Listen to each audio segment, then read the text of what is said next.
성도 여러분, 예수 믿는 사람에게 하나님이 주신 최고의 축복이 무엇이겠습니까? 두말할 것 없이 구원이겠지요.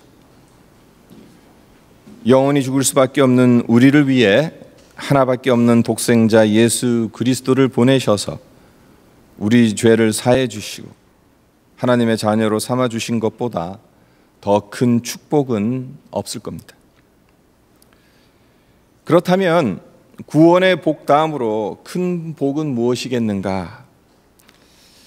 여러 가지가 여러분 마음속에 떠오르실 텐데 저는 기도의 복이라 말씀드리고 싶습니다.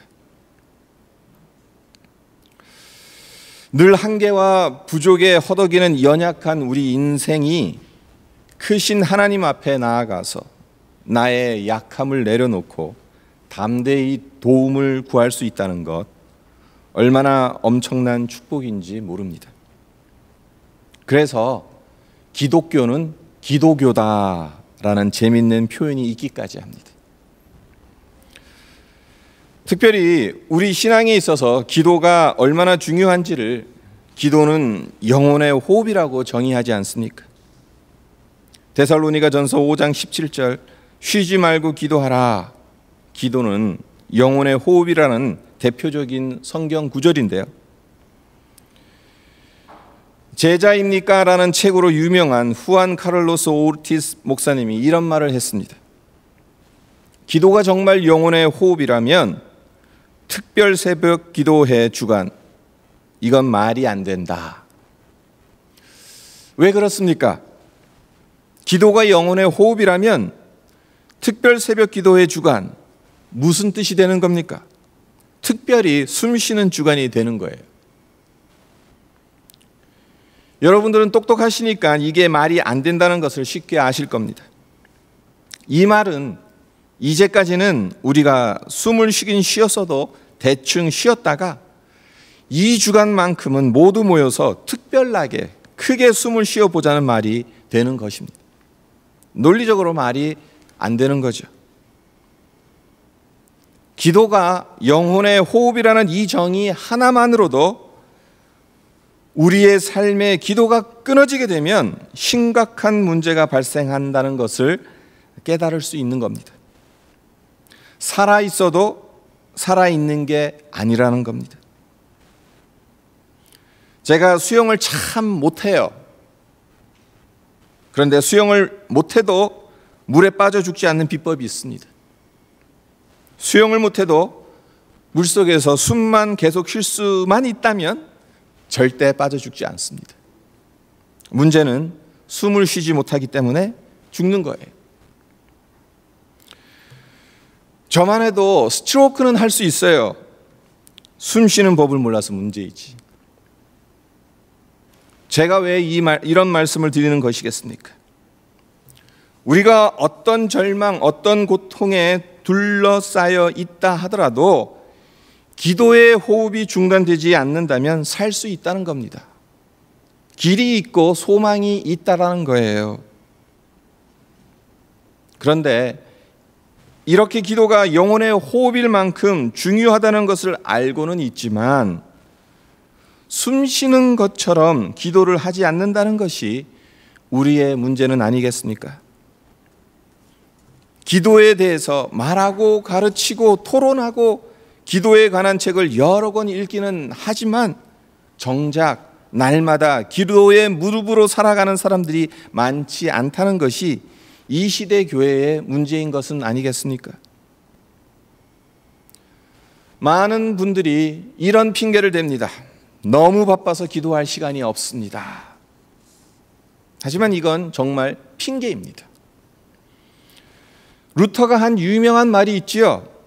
나는 오늘 할 일이 너무 많기 때문에 3시간 이상 기도하지 않고는 그 일들을 해낼 수가 없다. 바쁘기 때문에 더 기도했다는 겁니다.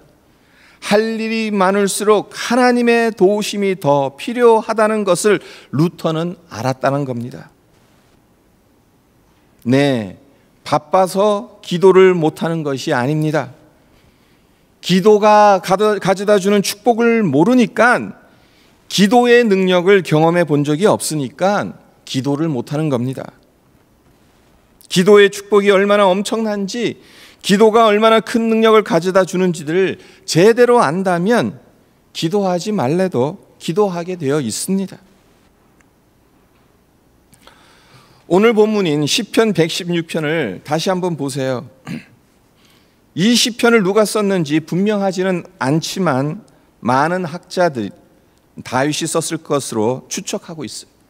그런데 그가 얼마나 절박한 상황 가운데 있었는지 3절을 보면 알 수 있거든요. 사망의 줄이 나를 두르고 수월의 고통이 내게 이름으로 내가 환난과 슬픔을 만났을 때에, 사망의 줄, 수월의 고통, 환난과 슬픔, 죽음과도 같은 상황, 절망의 벼랑 끝에 서 있다는 것이죠. 그리고 사방을 아무리 둘러봐도 자기를 도울 자가 없다는 겁니다. 사방이 꽉꽉 막혀 있다는 겁니다. 하지만 그래도 뚫려 있는 곳이 있지요. 그게 어디입니까? 하늘입니다. 하늘은 열려 있습니다. 다윗은 열린 하늘을 향해 두 손을 높이 들고 나아가 하나님께 기도합니다. 4절을 보세요. 내가 여호와의 이름으로 기도하기를 여호와여 주께 구하오니 내 영혼을 건지소서. 네, 바쁠수록 더욱더 기도해야 합니다. 사방이 막혀 있는 것처럼 느껴진다면 그럴 때일수록 더욱더 하나님께 매달려야 합니다. 그리할 때 하나님께서 사망의 줄, 수월의 고통, 환난과 슬픔에서 건져 주실 줄 믿습니다. 다윗은 기도를 통해 이런 놀라운 은혜와 축복을 경험했습니다. 기도의 능력을 체험했어요. 그래서 그가 한 가지 중요한 결심을 하게 되죠. 2절을 보십시오. 그의 귀를 내게 기울이셨으므로 내가 평생에 기도하리로다. 다윗은 하나님께서 그의 귀를 내게 기울이셨으므로 내가 평생에 기도하겠다는 결심을 합니다. 기도의 맛을 제대로 안 것이죠. 평생 이 축복을 누리며 살기를 원했던 겁니다. 바라기는 다윗의 이 결심이 우리 모두의 결심이 되었으면 합니다. 그렇다면 우리가 왜 평생 기도해야 하는지 구체적으로 두세 가지로 간략하게 살펴보도록 하겠습니다. 첫째, 우리가 평생 기도해야 하는 이유, 그것은 우리가 약하기 때문에 쉬지 않고 평생 기도해야 되는 거예요. 우리 인생은 대단히 연약합니다. 따라서 반드시 하나님의 도움이 필요합니다. 이 지구촌에 살고 있는 70억 가까이 되는 사람 중에 하나님의 도움이 필요 없는 사람은 한 사람도 없습니다. 만일 그렇게 생각하는 사람이 있다면 아직도 정신을 못 차린 것이죠. 고린도후서 4장 7절을 보면 이런 말씀이 나와요.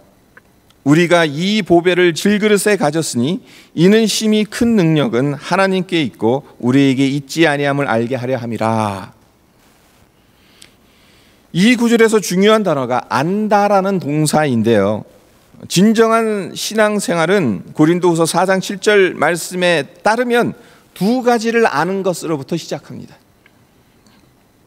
하나는 내가 얼마나 약한 존재인지를 아는 거예요. 나라는 존재는 질그릇 같아서 아주 작은 문제, 아주 작은 충격에도 깨져버리는 지극히 연약한 존재인 것을 알아야 한다는 겁니다. 한마디로 주제 파악을 잘 해야 된다는 거죠. 나는 질그릇이구나. 깨지기 쉬운, 상처받기 쉬운, 박살나기 쉬운 질그릇이구나. 다른 하나는 나는 연약하지만 능력의 힘이 큰 것이 하나님께 있다는 것을 아는 거예요. 아주 멋진 말이 있어서 소개해 드리겠습니다. 기도는 인간의 무능과 하나님의 전능을 연결하는 이음줄이다. 인간이 무능하지만 우리가 기도할 때 그 기도의 이음줄을 통해 하나님의 전능에 연결되어진다는 거예요. 우리의 신앙 수준을 결정하는 것은 우리가 가지고 있는 지식, 능력, 재물이 아닙니다. 아무리 약한 자라 하더라도 기도하면 하나님의 능력이 흘러 들어와서 하나님의 수준으로 일할 수 있는 것입니다. 우리가 최선을 다해서 주어진 일을 해야 하는 것은 당연하겠지만 그 일의 성패를 결정짓는 건 결국 하나님의 은혜입니다. 하나님께서 도와주시느냐 아니냐에 달려 있는 겁니다. 내가 얼마나 약한 존재인지를, 그리고 능력의 힘이 큰 것이 하나님께 있다는 이 두 가지를 알아서 하나님을 더욱 의지하고 날마다 기도하는 우리 모두가 되기를 바랍니다. 우리가 왜 쉬지 않고 기도해야 하는지 두 번째 이유는 악한 영적 세력들이 끊임없이 우리를 공격하기 때문에 기도해야 되는 거예요. 우리의 삶은 처절한 생존 경쟁의 현장만 있는 게 아닙니다. 눈에 보이지 않는 영적 전쟁 또한 있습니다. 베드로전서 5장 8절 말씀 모르시는 분 없을 겁니다. 근신하라, 깨어라, 너희 대적마귀가 우는 사자같이 두루 다니며 삼킬 자를 찾나니. 베드로 사도가 경고하는 것이 우리의 대적마귀가 우는 사자처럼 삼킬 자를 찾고 있다는 것입니다. 마귀는 우리 교회가 잘 되는 것, 우리가 은혜 안에서 살아가는 것, 우리의 가정이 평안한 것, 이런 걸 눈뜨고 보지 못합니다. 어떻게 해서든지 태클을 걸고 방해를 해서 우리를 넘어뜨리려 하는 것, 이것이 사단의 술수입니다. 이런 마귀의 술수로 인해 우리가 살아가다 보면 힘이 들고 고난이 오고 시험이 오기도 하죠. 그러나 여러분, 시험 없는 인생은 없습니다. 살아있다는 건 다른 말로 문제가 있다는 거예요. 긍정적으로 보자면 내게 고민이 있고 고통이 있고 눈물이 있다는 것은 살아있다는 확실한 증거인 것입니다. 따라서 이 시험이 사라지게 해주십시오, 내겐 시험이 없게 해주십시오 라고 기도하는 것은 성경적이지 않습니다. 시험을 피할 수는 없지만 시험에 들지 않도록 깨어 기도하는 것이 성경의 가르침입니다. 올여름은 예년에 비해 몹시 더운 것 같아요. 낮 최고 기온이 30도 아래인 날보다 30도를 넘는 날이 더 많은 것 같습니다. 일기예보를 보니까 이번 주만 해도 화요일부터 금요일까지 4일 연속으로 30도를 넘어가더라고요.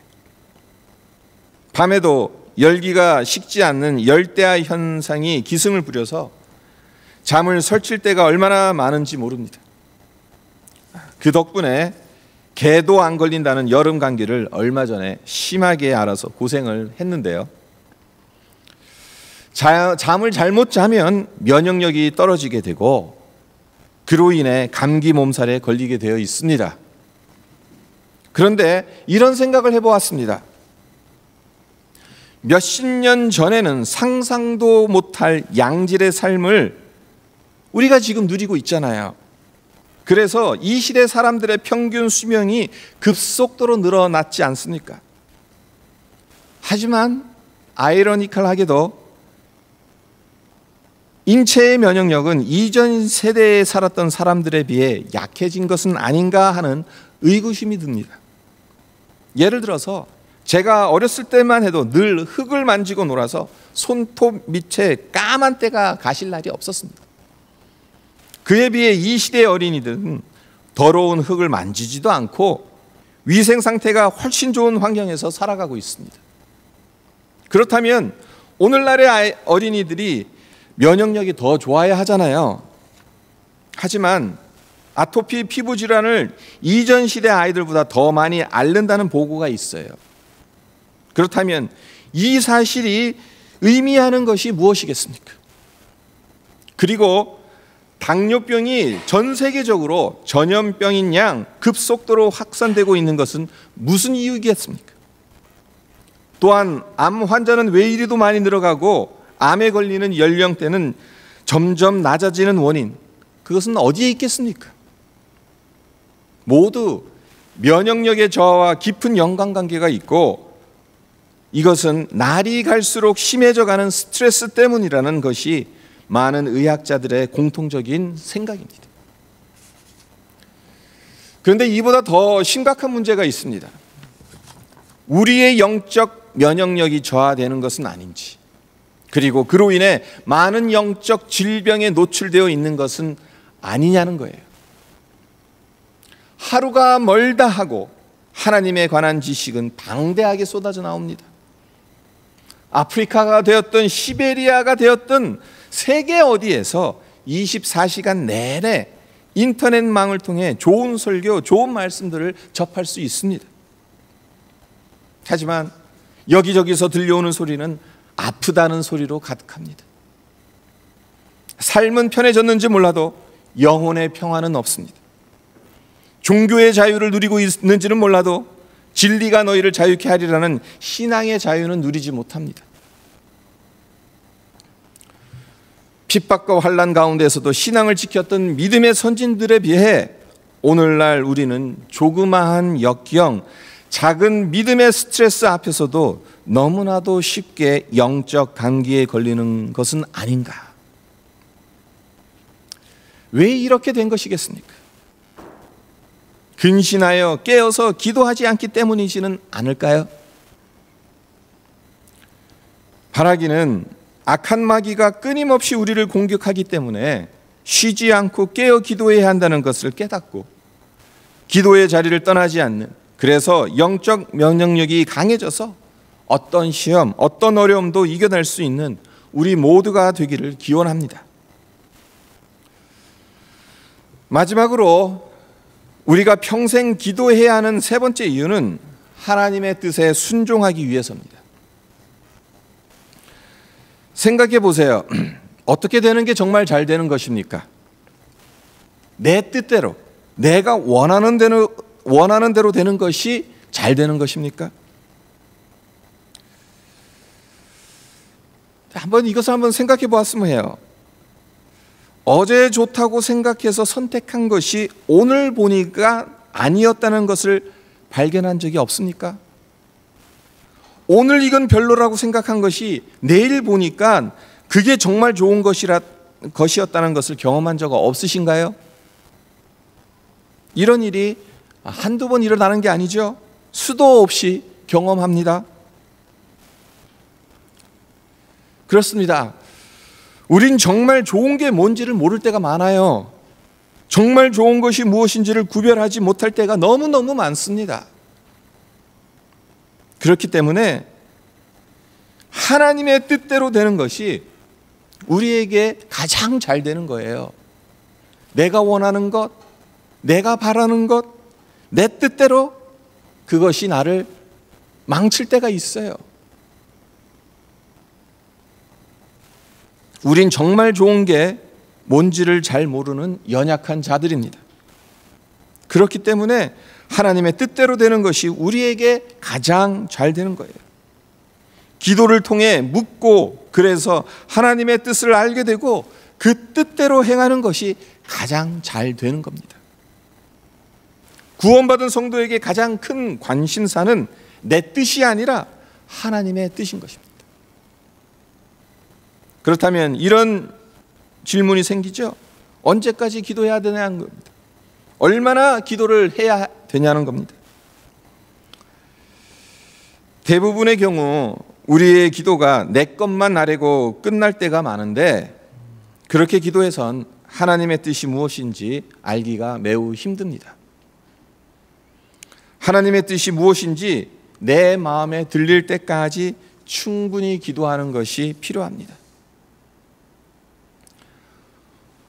호텔 왕으로 불리는 힐턴이 당신은 어떻게 해서 그렇게 성공할 수 있었습니까? 라는 질문에 이런 말을 했다고 합니다.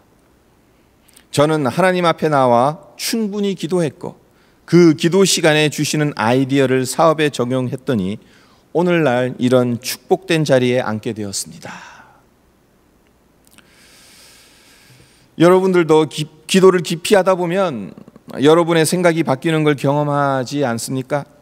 나는 이런 생각을 하고 있었는데 기도 중에 하나님께서 내 생각을 바꾸시는 것을 경험해 보신 적 없습니까? 그리고 기도를 깊이 하다 보면 신기하게도 그전엔 생각지도 못했던 아이디어들이 떠오르는 거예요. 사업을 하든 공부를 하든 사역을 하든 무엇을 하든 창조적인 아이디어가 있어야 성공하지 않겠습니까?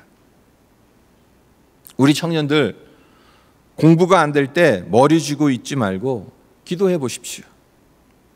직장에서 사업터에서 기도했더니 기가 막힌 프로젝트 아이디어가 떠오르고 사업 플랜이 떠올라서 그것 가지고 성공을 경험하는 여러분이 되었으면 좋겠습니다. 기도만큼 창조적인 생각과 아이디어를 제공하는 것이 없다는 것을 우리 모두 경험해 보았으면 하는 것이 저의 바람입니다. 늘 하나님께 기도드림으로 하나님의 뜻과 인도함을 받고 따라가는 우리 모두가 되기를 바랍니다. 평생 쉬지 않고 기도해서 하나님의 마음을 헤아리고 순종하는 복된 삶이 되기를 주님의 이름으로 축원드립니다. 우리 함께 기도하겠습니다. 다윗은 하나님께 결단을 했습니다. 하나님께서 그의 귀를 내게 기울이셨으므로 내가 평생에 기도하겠다는 결심을 했어요. 우리 역시 하나님, 내 평생에 쉬지 않고 기도하겠습니다 라는 믿음의 결단을 내렸으면 합니다. 연약한 존재라 하나님의 도우심이 필요하다는 것을 알기 때문에, 악한 마귀들이 끊임없이 우리를 공격하기 때문에 하나님의 뜻을 알고 그 뜻에 순종하기 위해서 평생 깨어 기도할 수 있는 믿음의 능력을 성령께서 부어주시기를 위해서 우리 함께 기도했으면 합니다. 기도드리겠습니다. 아버지 감사합니다. 아버지 정말 다윗이 하나님 앞에 어떤 결심을 하며 나아갔습니까?